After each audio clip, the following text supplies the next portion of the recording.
Olá, gente querida do coração verde e amarelo, mais uma edição do seu jornal, edição especial de sábado. Convidamos para conferir as informações do Brasil, do governo federal e do presidente Jair Bolsonaro. Não esqueça, queremos saber de novo de qual lugar maravilhoso do Brasil ou do mundo você nos acompanha. Participe do chat ao vivo, veja se o sininho de notificações está ativado. E vamos agora às notícias desta edição.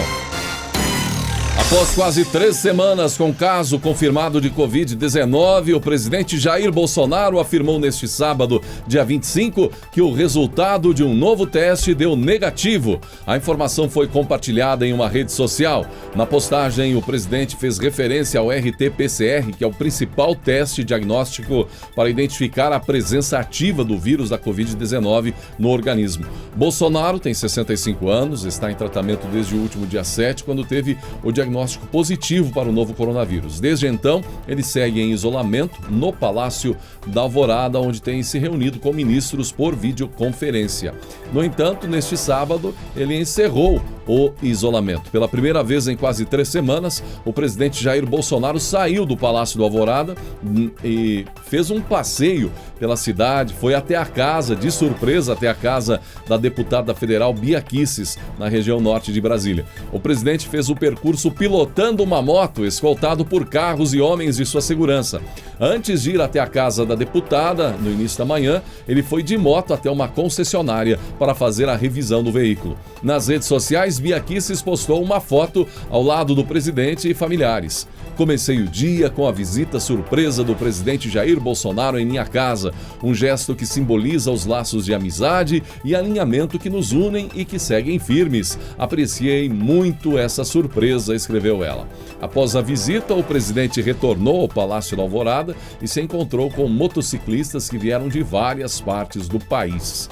Ele conversou e cumprimentou os apoiadores, além de posar para fotos. Daí a boa notícia, com aqueles que são contra, os que são a favor, com isso e aquilo, mas com hidroxicloroquina, azitromicina e todos esses componentes, está aí o presidente agora recuperado do coronavírus. O ministro da Educação, Milton Ribeiro, afirmou que teve o diagnóstico de início de uma pneumonia. Ele está isolado em casa desde o início da semana, quando teve a confirmação positiva para o novo coronavírus. Segundo Ribeiro, ele está medicado, mas com um pouco de tosse e sem apetite. Amanheci bem melhor, mas ontem meus médicos constataram um início de pneumonia. Fui à clínica e tomei via venosa antibiótico. Hoje acordei bem melhor. 10% de tosse, mas ainda sem apetite. Obrigado pelas orações e por tudo. Abraço fraterno a todos, postou nas redes sociais. Outro ministro com Covid-19, Onyx Lorenzoni, também segue em franca recuperação. E o deputado federal e filho do presidente Jair Bolsonaro, Eduardo Bolsonaro, fez uma cirurgia no joelho. No Twitter, ele postou uma foto e a legenda: fiz cirurgia para reconstituir o ligamento do joelho rompido. Agradeço ao Dr. Paulo Lobo, equipe de enfermeiros, fisioterapeutas, médicos, técnicos e auxiliares de enfermagem do hospital. Tudo bem, entrei ontem e saí hoje. Agora mais 6 meses de fisioterapia e estarei zerado. Amém, concluiu o deputado. E apesar da pandemia de coronavírus, os empréstimos para aquisição e construção de imóveis avançaram 28,6% no primeiro semestre. Os financiamentos atingiram 43 bilhões de reais em 2020, na comparação com o mesmo período do ano passado. As informações são da Associação das Entidades de Crédito Imobiliário e Poupança. Outro bom sinal no setor está na compra e venda de imóveis usados na capital e em cidades do interior de São Paulo nas últimas semanas. O vice-presidente de intermediação imobiliária do Secov, Cláudio Ermolim, ressalta levantamento da última quinzena, no qual 42% das imobiliárias apontam aumento no volume de negócios fechados, o melhor resultado desde abril. O apresentador Siqueira Júnior, fenômeno de audiência da Rede TV, aproveitou um de seus programas, o Alerta Nacional, para tecer críticas a jornalistas e artistas que criticam o governo Bolsonaro. o assunto do programa era o desvio de dinheiro público durante a pandemia. Segundo Siqueira, muito do pânico no país foi gerado pelas redações jornalísticas. Mas agora que demissões começaram nas emissoras de televisão, a pauta parece estar mudando. Na opinião do comunicador, é tudo uma questão de interesses e citou o exemplo dos artistas que criticam o governo Bolsonaro pelo fato de perderem financiamento. Segundo Siqueira, os artistas ganhavam milhões nesse país com a Lei Rouanet. Aí vem o presidente e coloca um teto, R$1 milhão, dando então chance para aquele escritor que nunca teve chance de fazer nem publicar um livro. O Estado deu chance àquele cara que nunca pôde gravar um CD, gravar um DVD, disse, e agora vai poder. E prosseguiu. Os grandes artistas que sempre se beneficiaram levavam milhões e milhões. É por isso que tá aí esse mimimi desgraçado. Todo mundo reclamando porque o bolso isso, porque o bolso aquilo.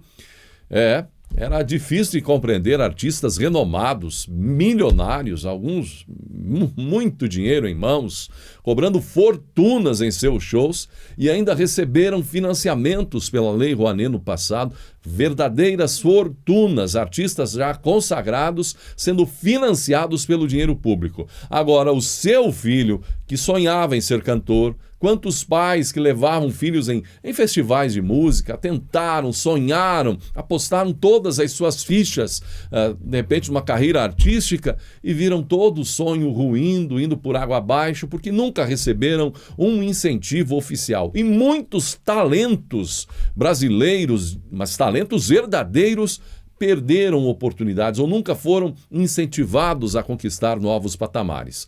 Mas alguns artistas, alguns que inclusive nem talento suficiente têm para estarem onde estão, onde chegaram, foram empurrados pelo dinheiro público. Então, uma grande mudança envolvendo essa política de apoio à cultura está em andamento pelo governo Bolsonaro para favorecer quem realmente tem talento, quem realmente merece e não quem já é afortunado pela fama e já usufruiu do dinheiro público no passado. E em outra notícia envolvendo famosos, o ex-senador ele que é evangélico, Magno Malta, publicou um vídeo com críticas ao livro que a apresentadora Xuxa pretende lançar. O livro em questão, segundo a própria Xuxa, trará conteúdo LGBT para crianças.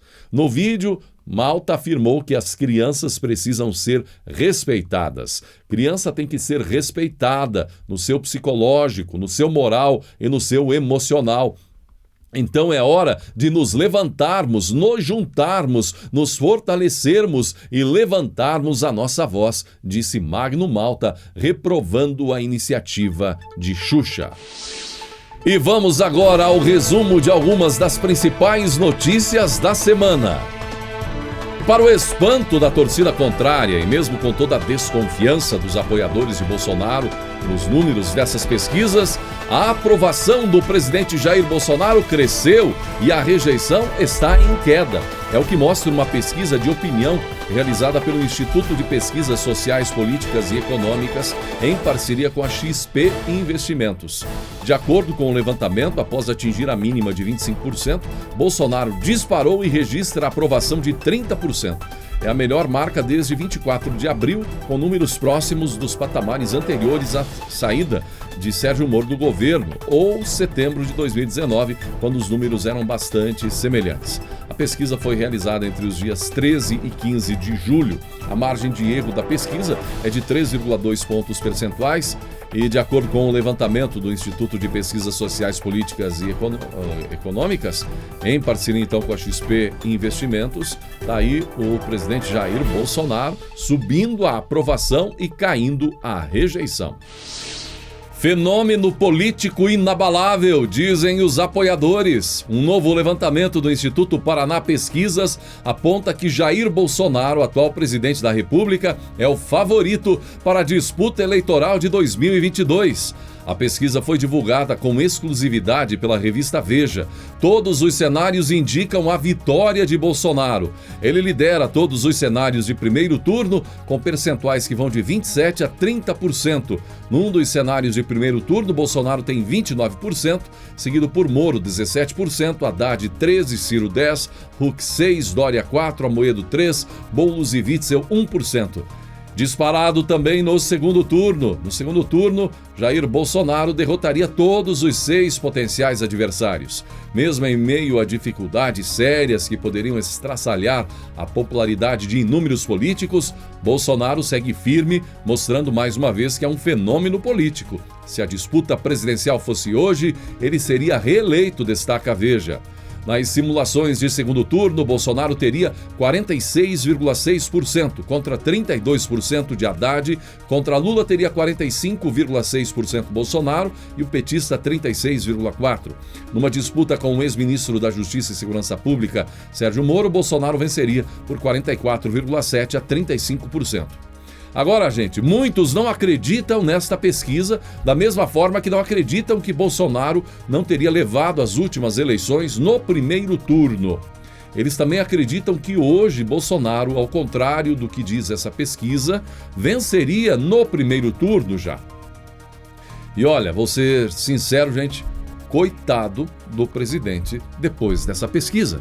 Você tem ideia do que serão capazes de fazer agora ao descobrirem que tudo que bateram, o que fizeram até aqui, não adiantou nada? Portanto, vem chumbo grosso por aí. Mas como disse o próprio presidente Bolsonaro, o couro é duro. A saída polêmica do governo Bolsonaro não fez bem ao ex-juiz e ex-ministro da Justiça, Sérgio Moro, que está perdendo cada dia mais relevância nas redes sociais, segundo informações da imprensa a partir do portal UOL. O mês de julho ainda não terminou, mas Moro já registra uma queda de 61% no número de menções ao seu nome no Twitter em relação aos 30 dias anteriores de junho. E também, segundo a Veja, depois de exigir a divulgação do vídeo da reunião ministerial do dia 22 de abril, o próprio ex-ministro Sérgio Moro pode ser o prejudicado pela divulgação por não provar suas acusações de uma suposta interferência do presidente Jair Bolsonaro na Polícia Federal. O Supremo Tribunal Federal acatou o pedido de Moro para a divulgação do vídeo e não provou, o próprio vídeo não provou nenhuma interferência de Bolsonaro na instituição. O presidente ainda acabou sendo prejudicado, foi impedido pela corte de nomear Alexandre Ramagem para o comando da Polícia Federal. Apesar das acusações do ex-ministro, elas não produziram até agora uma prova contundente a ponto de esclarecer se de fato o presidente Bolsonaro cometeu alguma irregularidade, como sugeria Moro. E por isso Moro continua muito preocupado. Enquanto isso, o ex-ministro da Saúde, Luiz Henrique Mandetta, DEM, Mato Grosso do Sul, mesmo partido e Rodrigo Maia, afirmou em entrevista na Band News que pretende concorrer ao Planalto em 2022 como candidato a presidente ou a vice. Em 2022 eu vou estar na praça pública lutando por algo que eu acredito.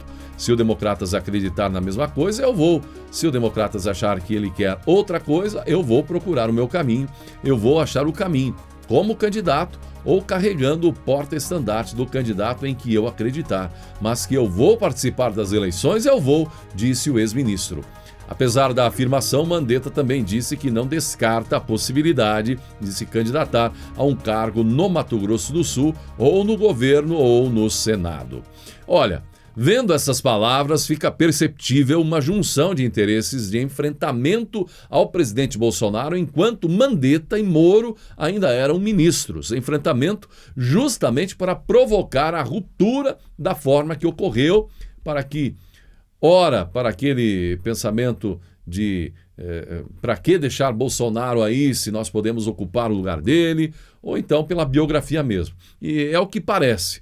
Agora, se eles foram corretos e terão uma resposta positiva da sociedade brasileira, só o futuro vai dizer. Em primeira análise, o governo tem os seus problemas, há questões relacionadas ao passado, enfim, mas na caminhada o governo está se sustentando por um fator importante e crucial para o povo brasileiro: um governo livre de corrupção, de escândalos. Enquanto se sustentar assim, sem corrupção, mesmo que para conseguir governar tenha que fazer negociações, o brasileiro, em sua maioria, vai continuar levando seu carinho e apoio ao presidente Bolsonaro, ao governo e, quem sabe, à reeleição, então, em 2022.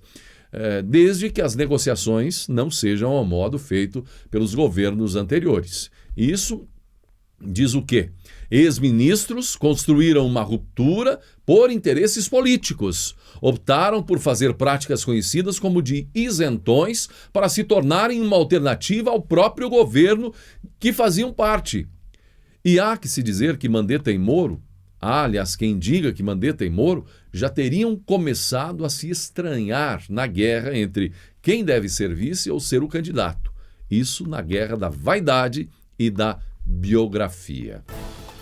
Davi Alcolumbre, presidente do Senado Federal, impediu o cumprimento de um mandado de busca e apreensão no gabinete do senador José Serra.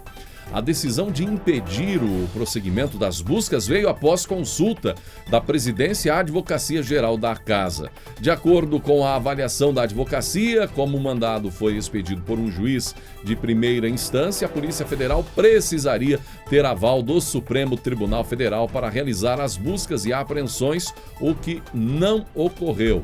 A PF chegou a entrar no prédio do Senado, onde fica o gabinete de José Serra, mas não conseguiu cumprir o mandado de busca e apreensão. Horas depois, o ministro do STF, Dias Toffoli, concedeu liminar, isto é, decisão provisória para suspender a ação da PF no gabinete do senador do PSDB, José Serra. As buscas foram determinadas na Operação Paralelo 23 da PF, que investiga suposto Caixa 2 na campanha de Serra ao Senado em 2014.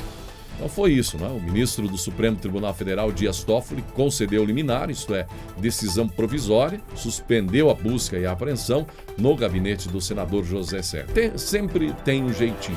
Em sua decisão, Toffoli afirma que, inicialmente, a decisão da primeira vara eleitoral de São Paulo pode conduzir à apreensão de documentos relacionados ao desempenho da atividade parlamentar do senador da República que não guardam identidade como objeto da investigação. Assim, como em muitos casos, justiça ou injustiça funcionando para quem, com todos os indícios, parece estar envolvido em alto grau de corrupção. Inclusive, o senador José Serra e o fundador da Qualicorp, o empresário José Siripieri Filho, estão no topo da cadeia criminosa que envolve supostos repasses ocultos de 5 milhões de reais, isso para a campanha do Tucano ao Senado ainda em 2014, segundo a PF, e conforme amplamente divulgado já na imprensa. E a Justiça de São Paulo determinou o bloqueio de bens do ex-ministro e senador José Serra e de outros investigados pelo suposto Caixa 2 para a campanha de Serra em 2014.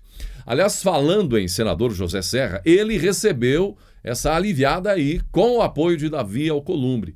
E recebeu mais, ele foi um dos que recebeu 50 mil reais, um dos que receberam 50 mil reais agora no início de julho. A divulgação da folha de pagamento de junho do Senado mostra que cada um dos senadores e dos deputados do Brasil recebeu 50 mil reais bruto. O valor é composto pela soma da remuneração mensal mais a antecipação de metade da gratificação natalina. A prática é exercida pelo Congresso Nacional todos os anos. Coitados, não é? Eles também merecem. Afinal, você provavelmente recebeu uma parcela, adiantamento do 10º, né, agora na pandemia, e os coitados dos nossos parlamentares que não tiveram nenhum benefício diminuído ou qualquer ameaça de perder o cargo durante a pandemia, eles merecem, afinal ganham pouco se comparado ao que você ganha, brasileiro. Por exemplo, 9,3 milhões de trabalhadores da iniciativa privada tiveram salários suspensos ou reduzidos em até 75%. Mas, felizmente, é com o nosso dinheiro, os deputados e senadores não têm do que reclamar, até recebem em pleno mês de junho metade da gratificação natalina que eles têm por direito. Não é de se espantar de tanta briga em época de eleição para tentar conseguir um carguinho de deputado ou senador, não é mesmo? E depois de tantas notícias, investigações da Lava Jato, delações, enfim, informações de corrupção na era Lula e Dilma, quanto o PT roubou afinal de contas? Bem, os rolos foram tantos que é difícil fazer uma conta. Por exemplo, em uma das contas, segundo publicado na Veja, um dos delatores da Lava Jato relatou que o PT recebeu entre 150 a 200 milhões de dólares de propina entre 2013 a 2013, por meio de desvios e fraudes em contratos com a Petrobras. Isso só em algumas das modalidades com a Petrobras, por meio de desvios e fraudes. Já de outro modo, Palocci, por exemplo, diz que o PT conseguiu 330 milhões de forma ilegal em outras formas entre 2002 e 2014. E aí tem a questão individual de cada político investigado, outras relações, outros partidos, os prejuízos, por exemplo. Em 2016, de acordo com a PF, o prejuízo só que a Petrobras causou à nação foi de 42 bilhões de reais, uma suposição. Então, entre milhões e bilhões e todos os escândalos que ouvimos, vimos e lemos, sem contar os que nunca serão descobertos e os prejuízos causados pela bandalheira estabelecida no país pelos governos corruptos, vimos aí 1 trilhão, talvez, o que mais? Não dá para nem imaginar, inimaginável. Vimos, por exemplo, o Globo agora, em um editorial, dizendo que é hora de perdoar tudo isso, de perdoar o PT. Agora, a presidente do PT, gente, Gleisi Hoffmann, diz que o PT não está pedindo perdão e não precisa de perdão, diz ela. E vai além. O PT precisa de justiça para Lula e para toda a perseguição que o partido sofreu. Gleisi diz que o PT debate política, e política não é uma questão de perdão, e sim de posicionamento, segundo a colunista do UOL, Mônica Bergamo. Então tá, agora perguntamos, você aí brasileiro, concorda com a presidente do PT, com o Globo em perdoar o PT?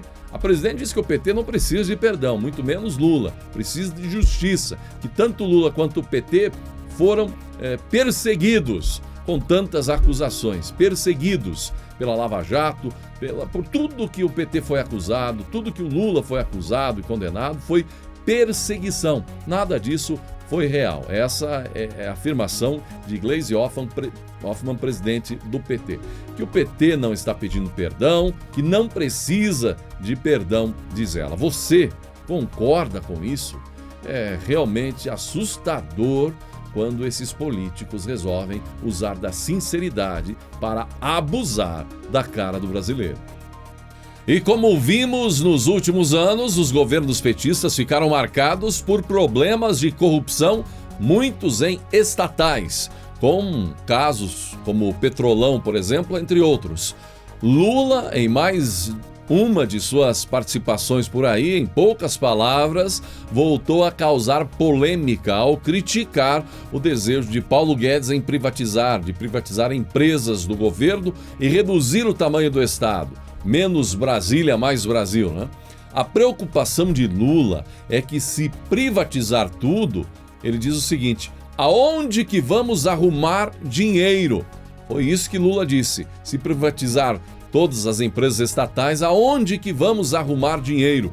A frase remeteu brasileiros ao tempo em que o PT, partido do ex-presidente, arrumava dinheiro para a companheirada, campanhas, enfim, nas estatais e em propinas relacionadas. E Lula, o ex-presidente condenado pela Lava Jato, criticou o presidente Jair Bolsonaro e sua defesa da medicação cloroquina no combate ao novo coronavírus. Os brasileiros são vítimas de um presidente que se acha médico e agora deu para receitar remédio. As duas principais agências de saúde dos Estados Unidos descartaram o efeito da cloroquina e por isso o Trump doou 3 milhões de doses para o Brasil. Agora os estados sofrem pressão para usar, declarou Lula. O ex-presidente também afirmou durante uma entrevista que a verdade é que a forma que o Trump encontrou de jogar a cloroquina dele fora foi mandando para o Bolsonaro usar. E ele segue defendendo o uso contra todas as orientações médicas. Olha, gente, Lula desconhece o grande número de médicos brasileiros usando em protocolos iniciais e com sucesso em seus pacientes a hidroxicloroquina, a azitromicina e outros medicamentos associados. Então, com a palavra aos senhores médicos que conhecem de fato se isso dá ou não resultado. E repetimos a mesma pergunta a Lula. Se Bolsonaro, na opinião de Lula, se acha médico por querer que os brasileiros vençam o coronavírus e por isso defende o uso de um medicamento, o que Lula achava que era quando suas gestões e a gestão de sua sucessora Dilma foram marcadas por escândalos e escândalos de roubos, corrupção contra o dinheiro do povo brasileiro? Já aconteceu um dia de você ter malas de dinheiro, ou pelo menos uma mala cheia de notas de 50, 100 reais? Olha, quantos brasileiros poderiam dizer que tiveram uma façanha dessas, hein? Vá lá que em um momento de venda de um imóvel, um terreno, uma casa, enfim, aí tudo bem, momentaneamente. Mas dinheiro que sobrou mesmo, hein? Que você não sabe o que fazer com ele? Pois é. Quando entramos no universo da corrupção política, quantas vezes já vimos isso com o dinheiro do povo?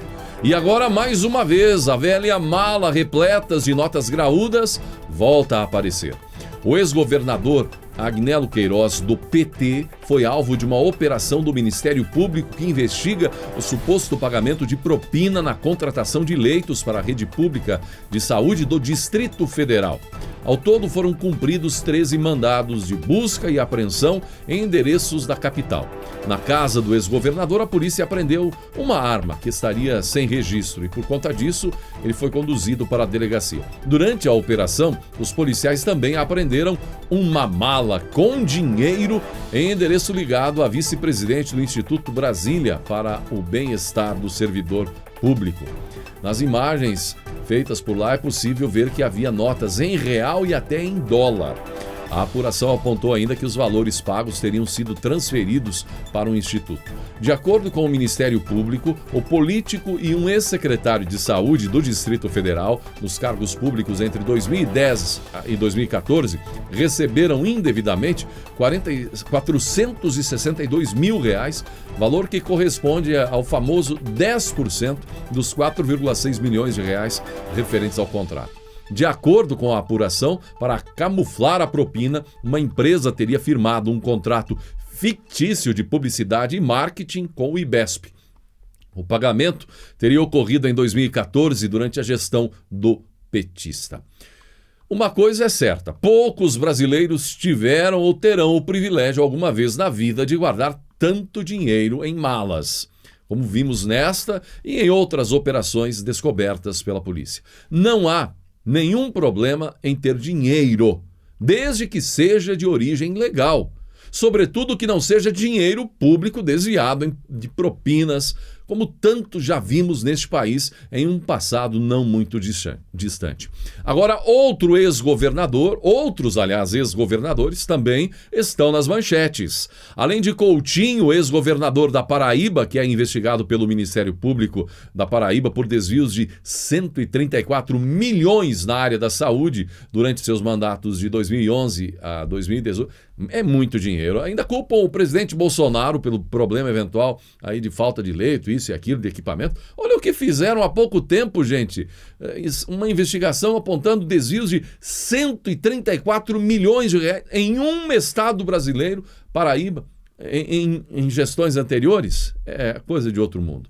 Mandatos de 2011 a 2018. Também o Ministério Público de São Paulo denunciou o ex-governador de São Paulo, Geraldo Alckmin, PSDB, por falsidade ideológica eleitoral, corrupção passiva e lavagem de dinheiro. Alckmin é acusado pelo recebimento de mais de 10 milhões de reais em doações não contabilizadas da Odebrecht. De acordo com a denúncia, Alckmin teria recebido 2 milhões da Odebrecht na campanha ao Palácio dos Bandeirantes em 2010 e 9,3 milhões quando disputou a reeleição em 2014. Em nota à imprensa, o Diretório Estadual do PSDB de São Paulo disse que reitera sua confiança na idoneidade do ex-governador e que no fim do processo os fatos serão esclarecidos.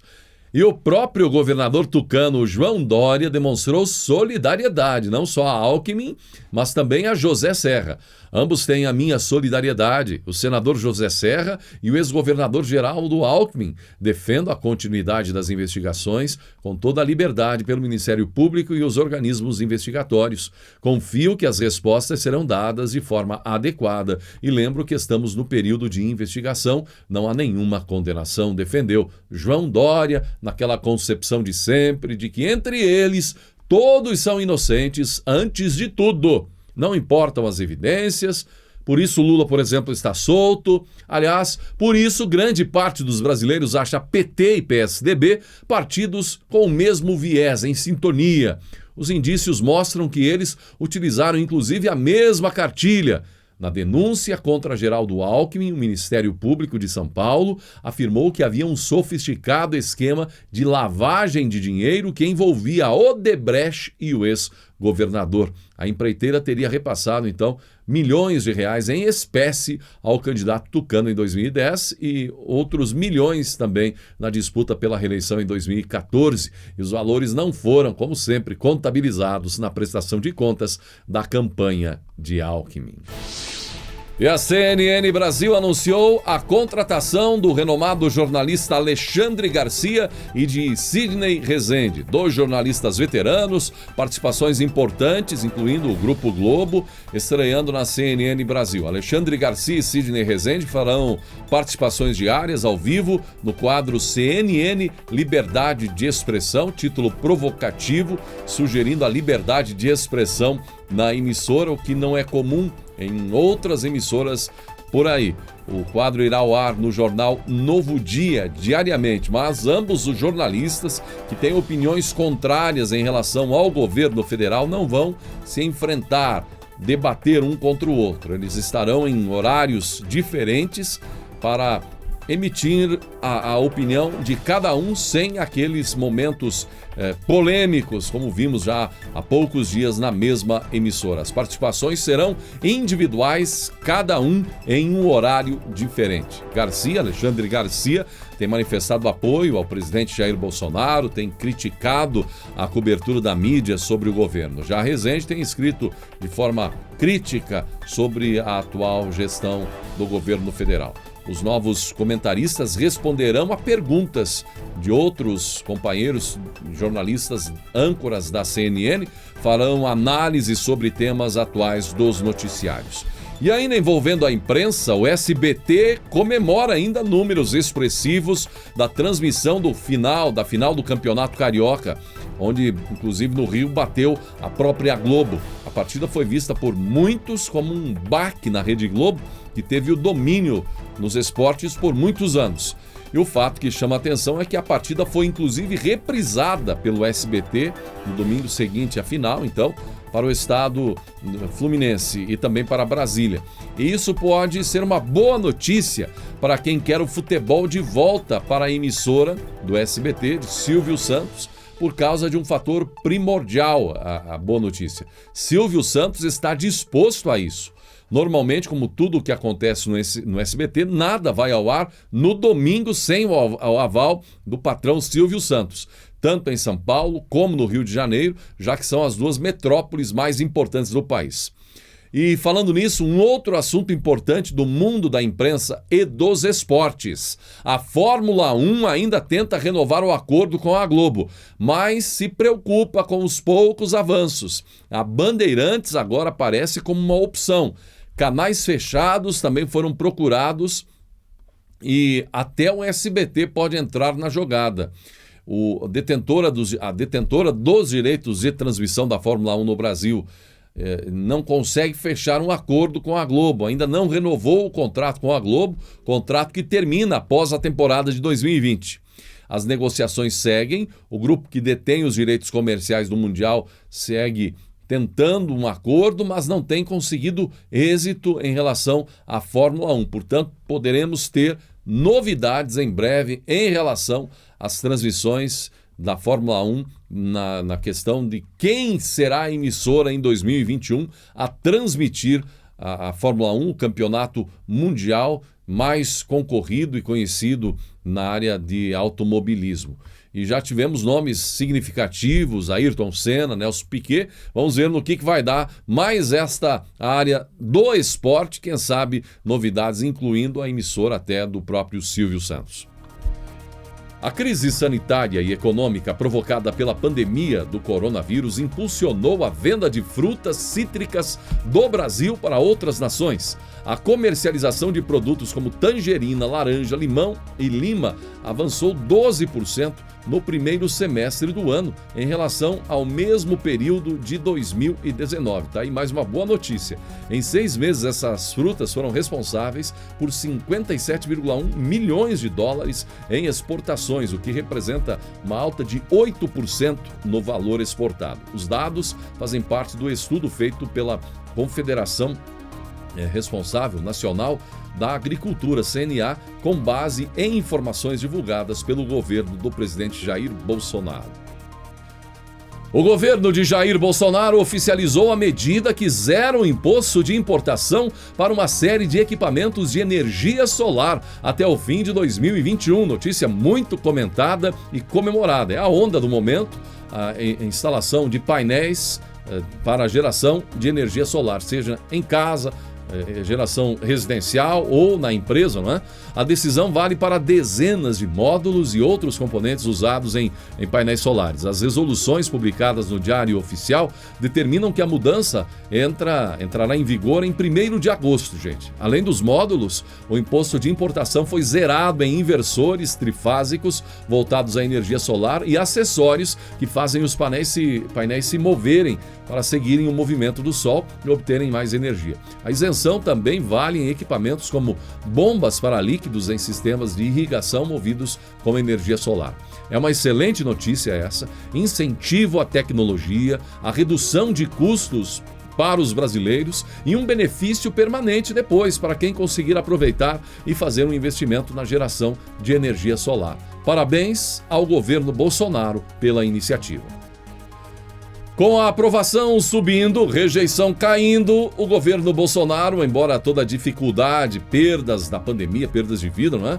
Vê alguns bons números sinalizando que o Brasil, pelo menos na área econômica, vai passar por este que é um dos piores baques das últimas décadas. Nesta semana, a Ibovespa fechou acima dos 104 mil pontos pela primeira vez desde março, no princípio da pandemia. Muitos outros dados dão conta de que o nosso país está aquecido pelas exportações.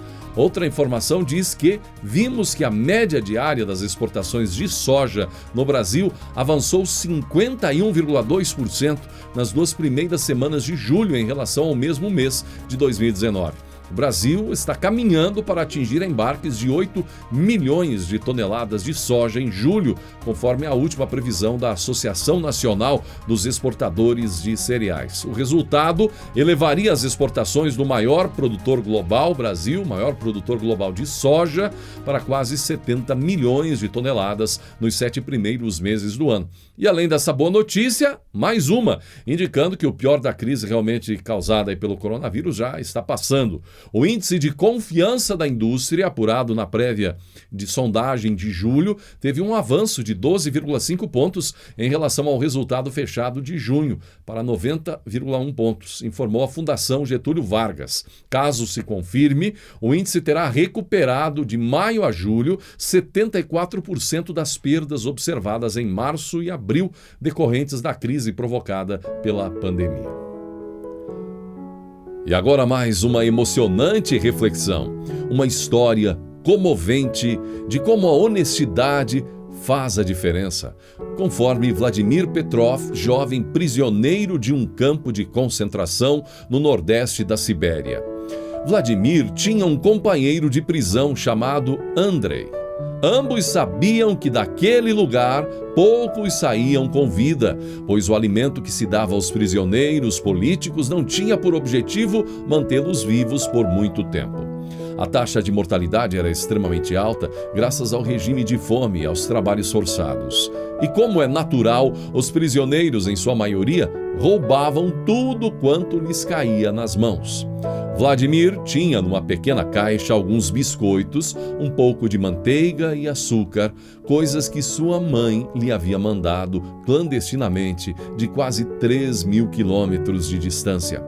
Guardava aqueles alimentos para quando a fome se tornasse insuportável.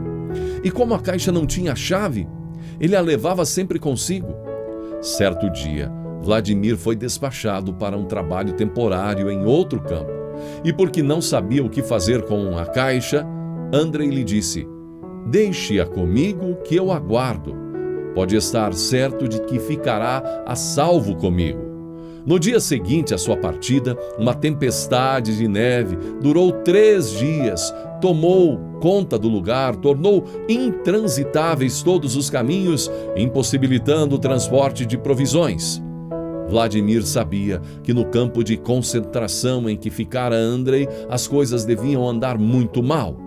Só 10 dias depois, os caminhos foram reabertos e Vladimir retornou ao campo. Chegou a noite, quando todos já haviam voltado do trabalho, mas não viu Andrei entre os demais. Dirigiu-se ao capataz e lhe perguntou: "Onde está meu amigo Andrei?" "Enterrado numa cova enorme junto com outros tantos prisioneiros", respondeu o capataz. "Mas antes de morrer, pediu-lhe que guardasse isto para você." Vladimir sentiu um forte aperto no coração. Nem minha manteiga, nem os biscoitos puderam salvá-lo, pensou Vladimir. Porém, abriu a caixa e dentro dela, ao lado dos alimentos intactos, encontrou um bilhete dizendo: "Prezado Vladimir, escrevo enquanto ainda posso mexer a mão. Não sei se viverei até você voltar, porque estou horrivelmente debilitado. Se eu partir, avise a minha mulher e meus filhos. Você sabe o endereço. Deixo as suas coisas com o capataz. Espero que as receba intactas. Andrei." Honestidade, custe o que custar, é o que mais os brasileiros estão buscando em seus líderes atualmente. E faz tempo. Que essa história nos sirva de exemplo também.